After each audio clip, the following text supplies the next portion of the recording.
আমি মনে করি যে কোনো দেশের ফরেন পলিসি কখনোই সেই দেশের জন্য অ্যাপ্রোপ্রিয়েট বা ভালো হবে না যদি সেই দেশের সরকার একজন দেশপ্রেমিক সরকার না হয়, তার নিজের দেশকে ভালো না বাসে, নিজের জনগণকে ভালো না বাসে। That's a primary prerequisite to have a good foreign policy for any country. এখানে যে সাবজেক্টে দিয়েছে পোস্ট হাসিনা বাংলাদেশে, এখন হাসিনার আমলে 15 বছর আমার মনে হয় না কোনো ফরেন পলিসি অ্যাজ সাচ বাংলাদেশে ছিল।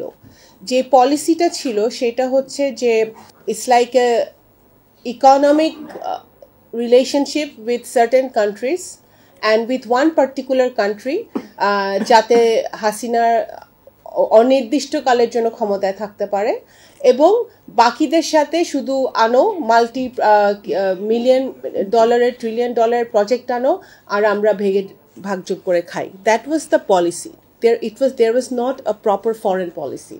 বিএনপি ফরেন পলিসি শহীদ প্রেসিডেন্ট জিয়াউর রহমান সাহেবের সময় যে পলিসি ছিল যে সবার সাথে ভালো সম্পর্ক, সুসম্পর্ক, কারোর সাথেই আমাদের খারাপ সম্পর্ক থাকবে না, but on the basis of mutual respect and আমাদের দেশের স্বার্থ রক্ষা করে, আমাদের দেশের জনগণের স্বার্থ রক্ষা করে আমাদের সবার সাথে ভালো সম্পর্ক থাকবে।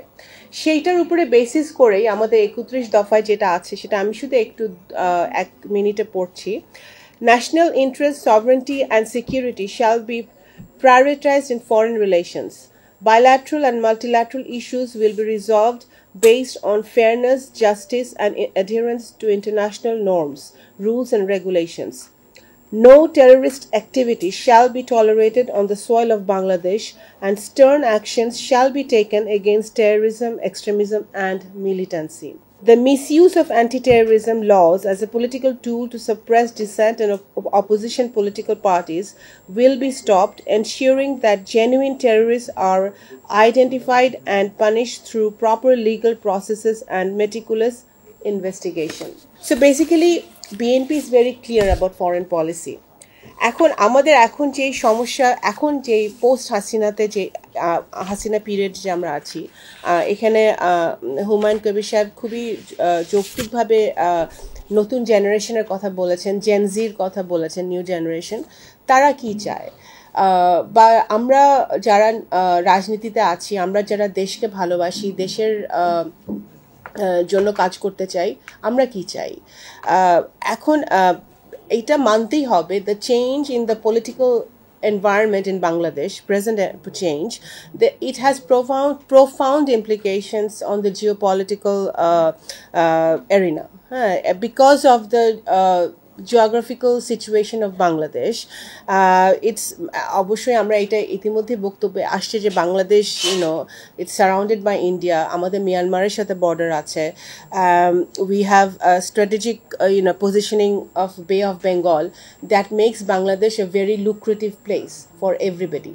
এখন ইন্ডিয়া চায়নার মধ্যে যে যুদ্ধ, সেই যুদ্ধের মাঝখানে বাংলাদেশ আছে এবং ইন্ডিয়া যত বেশি এখন post Hasina, India is more worried about China's expansion on maritime, তাদের যে ম্যারিটাইমে তাদের যে এক্সপ্যানশন, এই রিজনে তাদের যে এক্সপ্যানশন, সেটা নিয়ে ভারত খুবই চিন্তিত। তো ভারতের চিন্তা নিয়ে তো আমাদের মাথা ব্যথা নাই, বাট আমাদের দেখতে হবে যে আমাদের ভালোটা কিসে।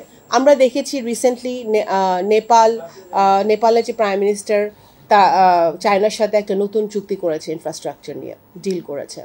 মালদ্বীপসের প্রাইম মিনিস্টার এই গত বছরই ইন্ডিয়ান আর্মিকে বলেছে তোমরা ইউ ক্যান গো, লিভ, মে মাসে গত বছর। সো বেসিক্যালি আমাদের স্ট্যান্ডটা হবে যে আমি যেটা মনে করি যে এই জিওপলিটিক্সের ক্ষেত্রে যে ভারত, চায়না বা আরও যারা স্টেক হোল্ডার আছে তাদের সাথে আমাদের সবার সাথে সুসম্পর্ক আমাদের থাকতে হবে। বিকজ একজন আপনার নেইবারের সাথে যদি আপনি ঝগড়াও করতে যান, তার সাথে একটা সম্পর্ক লাগে। আপনার পাশের বাড়ির লোকের সাথে যদি ঝগড়া করতে হয়, তা সেটার জন্য একটা মিনিমাম ওয়ার্কিং রিলেশনশিপ লাগে না, তা না হলে আপনি পারেন না। তো অবশ্যই আমাদের সম্পর্ক থাকতে হবে, কিন্তু হাসিনার ভারতে থাকাটা এবং হাসিনার কিছু লোকজনের এখন ভারতে থাকাটা এবং এবং ভারতে বসে বসে বাংলাদেশে উস্কানিমূলক কথাবার্তা ফেসবুকে বলাটা ভারত আর বাংলাদেশের সম্পর্কটাকে উন্নয়নের দিকে নিবে না। তো সেই ক্ষেত্রে অবশ্যই আমি সবসময় এটা আমি বলি, এখনও বলছি যে দিল্লিকে ডিসাইড করতে হবে বাংলাদেশের ব্যাপারে তাদের ফরেন পলিসি কি হবে। তারা 15 বছর ধরে একজন ব্যক্তি একটি দলের সাথে তাদের পলিসি ছিল। এখন এই যে ডিপ্লোমেসি মানেই people to people relationship, country to country relationship, এইটা ভারতের সাথে আনফর্চুনেটলি বাংলাদেশে কখনো ছিল না। সেই ক্ষেত্রে এখন দিল্লিকে ডিসাইড করতে হবে যে তারা কি বর্ডার কিলিং কন্টিনিউ করবে, তারা কি ট্রেড ইমব্যালেন্সকে তারা বাংলাদেশ ভারতের সাথে যে ট্রেড ইমব্যালেন্স আছে এটাকে তারা নজর দিবে, তারা কি তিস্তার সমস্যার সমাধান করবে, তারা কি হাসিনার এই যে একটা এতগুলো খুন করে বা খুনের অর্ডার দিয়ে যে এই মহিলা পালিয়ে গেছে তার লোকজনকে রেখে বাংলাদেশে এই খুনিকে তারা কি আশ্রয় প্রশ্রয় দিয়ে রাখবে, সেটা দিল্লির ডিসাইড করতে হবে। কারণ এখন সারা পৃথিবীতে it's not only this reason. আমার কাছে মনে হয় যে আপনারা ভালো বলতে পারবেন যে সারা পৃথিবীতেই ডিপ্লোমেসি হয়ে গেছে economy dependent and security dependent. কার সাথে কার ট্রেড, কার সাথে কার ব্যবসা, কার সাথে কার সিকিউরিটি রিলেটেড ডিলসগুলো হচ্ছে, সেটার উপরেই কিন্তু সারা পৃথিবীর ডিপ্লোমেসি এখন চলে। এখন যুক্তরাষ্ট্র বা West has always been an important trade partner or partner advocating for democracy and human rights বাংলাদেশে। আমেরিকারও কিন্তু বাংলাদেশ একটা খুবই স্ট্র্যাটেজিক, বাংলাদেশ তাদের জন্য একটা স্ট্র্যাটেজিক পার্টনার, কনসিডারিং এই সাউথ এশিয়ান রিজনে ইন্ডিয়া, বে of Bengal, Indian ocean, China, India যদি আপনি চিন্তা করেন। এখন এখানে এসেছে সার্কের কথা। আমি সার্কের কথা একটু বলতে চাই।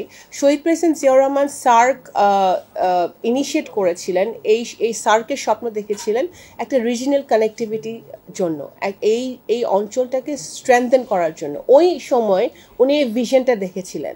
এখন বাংলাদেশ কোয়াডে যাবে, কোয়াড না বিমস্টেক না ইন্দো প্যাসিফিক না one belt one road, that will have totally Bangladesh has to decide, Bangladesh people has to decide.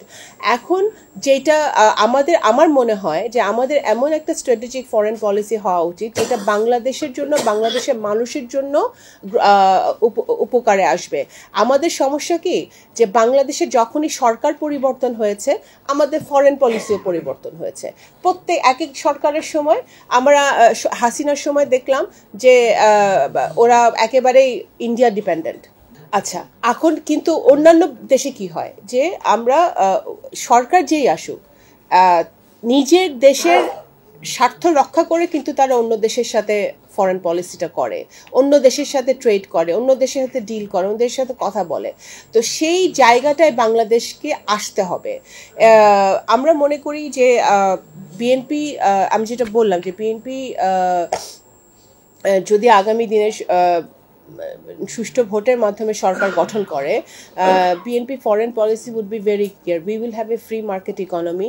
আমাদের ইকোনমিক রিফর্মটা সবচেয়ে বেশি গুরুত্বপূর্ণ এবং সেই ক্ষেত্রে আমরা বাংলাদেশের ইনভেস্টমেন্টের জন্য, বাংলাদেশের উন্নয়নের জন্য, বাংলাদেশের ট্রেড পার্টনারদের সবার সাথে আমাদের একটা ফ্রি মার্কেট ইকোনমির রিলেশনশিপ থাকবে, যারা সবাই ইনভেস্ট করতে পারবে। কিন্তু আমাদের এখানে একটি কথা আছে, ইয়াং জেনারেশন যে কথাটা বলে যে এই যে কিছুদিন আগে 32 নম্বর একটা ঘটনা ঘটেছে, কারণ হাসিনা ওখান দিয়ে কি একটা বলেছে। এই ঘটনার পরে ভারত একটা স্টেটমেন্ট দিয়েছে, আপনারা দেখেছেন। তো এই 15 বছর যখন আমাদের দেশে গুম হয়েছে, খুন হয়েছে, বা আমাদের এই বা জুলাই আগস্ট মাসে যখন শিশুদেরকে টার্গেট করে গুলি করে খুন করা হয়েছে, যেটা ইউনাইটেড নেশনস রিপোর্টে আপনারা গত পরশুদিন এসছে, তাদের যে ফ্যাক্ট ফাইন্ডিং রিপোর্টে যে টার্গেট করে গুলি করা হয়েছে শিশুদেরকে, তখন কিন্তু ইন্ডিয়া কোনো স্টেটমেন্ট দেয় নাই। এখন যে তারা স্টেটমেন্ট দিচ্ছে এটাকে আমরা তাদের বাংলাদেশের অভ্যন্তরীণ ব্যাপারে তাদের নাক গলানো আমরা মনে করি। China on the other hand is being little more diplomatic.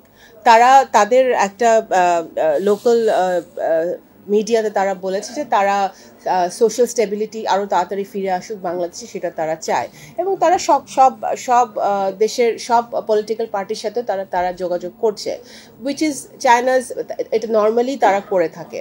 তা আমি এতটুকুই বলতে চাই যে কোনো দেশের ফরেন পলিসি বা জিও পলিটিক্স বলেন বা এদেশের বাংলাদেশ এটা সুরক্ষিত করতে হলে বাংলাদেশের আগে একটি গণতান্ত্রিক সরকার প্রতিষ্ঠা করতে হবে। আপনার পায়ের নিচে যদি মাটি না থাকে, যেহেতু হাসিনার পায়ের নিচে মাটি ছিল না, সে তার অন্য দেশের উপর ডিপেন্ড করতে হয়েছে ক্ষমতায় টিকে থাকার জন্য। রোহিঙ্গা সমস্যার সমাধান তারা করতে পারে নাই, কারণ তারা একটা দ্বিপাক্ষিক এগ্রিমেন্ট করেছিল বিটুইন বাংলাদেশ অ্যান্ড মিয়ানমার, যেটা মিয়ানমার পাত্তাও দেয় নাই। এটা আমরা পুরাটাই চায়নার উপর তারা ঠেলে দিয়েছে, and China took over the whole thing, and কিছুই সমাধান হয় নাই। কিন্তু আমরা দেখেছি যে বিএনপির সময় বারবার রোহিঙ্গার সমস্যার সমাধান কিন্তু শহীদ প্রেসিডেন্ট জিয়াউর রহমান সাহেবের সময় হয়েছে, বেগম খালেদা জিয়ার সময় সাকসেসফুলি হয়েছে, কারণ আমরা শুধু জাতিসংঘ না, উই হ্যাড এ ট্রাইপার্টাইট এগ্রিমেন্ট আমাদের সময়। জাতিসংঘ ওই এগ্রিমেন্টের একটা বিরাট স্টেক হোল্ডার ছিল এবং আমরা মুসলিম দেশগুলোকেও এই রোহিঙ্গা সমস্যা সমাধানে ওদের সহযোগিতা আমরা আনতে পেরেছিলাম এবং চায়না, ইন্ডিয়া সবাইকে আমরা যথেষ্ট পরিমাণে প্রেশার দিতে পেরেছিলাম, যেটা হাসিনা সরকারের দেওয়া সম্ভব হয় নাই, কারণ তাদের জনগণের কোনো সমর্থন ছিল না। তো সুতরাং আমাদের জিও পলিটিক্স বলেন, আসিয়ান কান্ট্রিজ বলেন বা গ্লোবাল রাজনীতিতে বাংলাদেশের অবস্থান বলেন, বাংলাদেশকে একটি মানে সত্যিকার অর্থে একটি উন্নয়নশীল দেশে পরিণত করতে হলে ওই হাসিনার মতো ফিকটিশিয়াস ডেটা দিয়ে, একটি নকল ডেটা দিয়ে যে আমরা যে এলডিসিতে যাব, এটাও এখন বাংলাদেশ কিন্তু আরেকটা বিপদের মুখোমুখি হবে এখন, কারণ ওর পুরা সংখ্যাগুলোই ছিল একটা বায়বীয় সংখ্যা। আপনার জিডিপি গ্রোথ বলেন, আপনার সব কিছুই কিন্তু ছিল একটা, এবং তাদেরকে ফোর্স করা হতো, যারা আপনার এই যে সরকারি যে সংস্থাটা ছিল তাদেরকে ফোর্স করা হতো এজেন্সি থেকে যে এই ডেটাগুলো প্রডিউস করতে, যাতে সে দেখাইতে পারে সে অনেক উন্নয়ন করতেছে। এই উন্নয়ন করে সে 15 বছরেও যে তার যে নোবেল পাওয়ার আশা সে পূরণ করতে পারে নাই। হ্যাঁ, তো এখন সেই বাস্তবতায় আমরা কিন্তু এই পোস্ট হাসিনা আমাদের সুযোগ হয়েছে নতুন বাংলাদেশের নতুন প্রজন্মর আশা আকাঙ্ক্ষা যদি বাস্তবায়ন করতে হয়, তাদের স্বপ্নকে যদি বাস্তবায়ন করতে হয়, তাহলে দেশপ্রেমের জায়গা থেকে, প্যাট্রিয়টিজমের জায়গা থেকে, জনগণের স্বার্থের জায়গা থেকে আমাদের প্রত্যেকটা দেশের সাথে সম্পর্ক হওয়া উচিত এবং ফরেন পলিসি ওইভাবেই হওয়া উচিত।